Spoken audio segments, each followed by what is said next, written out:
Hey everyone, welcome back to the FinMentor. It's FinMentor here to help you crush your financial goals. And today, we're diving into something that's super important, especially if you're just starting out, how to start investing with just $1,000. Now I know what you might be thinking, $1,000 isn't much, FinMentor. Can I really make a difference with that? Trust me guys, every investment journey starts somewhere. Whether you're a student paying your way through college, just starting your career, or even if you think you missed the boat on investing, this video is for you. We're gonna break down exactly where to put that hard-earned cash so it can start working for you. So buckle up, smash that like button for the YouTube, and let's get right into it. Before we even talk about where to put your $1,000, let's talk about why investing is crucial in the first place. See, a lot of people think, I'll just save my money. And hey, saving is awesome, don't get me wrong. But here's the thing, inflation, that sneaky little devil, is constantly chipping away at the value of your money. Think about it, what cost $10 10 years ago probably costs a lot more now. That's inflation in action. So if your money is just sitting in a savings account earning next to nothing, it's actually losing value over time. Investing, on the other hand, gives your money the potential to outpace inflation, grow over the long term, and build you a brighter financial future. Alright FinMentor fam, now you're fired up about investing, but you're thinking, $1,000? Where do I even begin? Don't worry, I got you. The best part is you don't need a ton of money to get started. In fact, there are more options than ever for beginners. Let's dive into some of the smartest places you can put that $1,000 to work. First up, we've got index funds and ETFs. Now don't let the fancy names scare you, these are your best friends when it comes to starting out. Basically they're like baskets of stocks that track the overall performance of the market. Think of it like this, instead of putting all your eggs in one basket by buying stock in just one company, you're spreading your money across hundreds, even thousands of companies. This means you're diversified, which is crucial for managing risk, especially as a beginner. Chapter 4. Robo-advisors, investing on autopilot, without the high fees. Next, we've got robo-advisors. Now this is where technology meets investing. Robo-advisors are like having a personal financial advisor in your pocket, but without the hefty fees.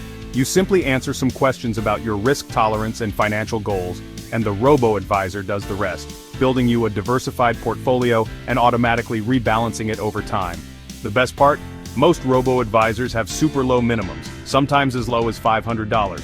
That means you can get started right away and let the algorithm do the heavy lifting.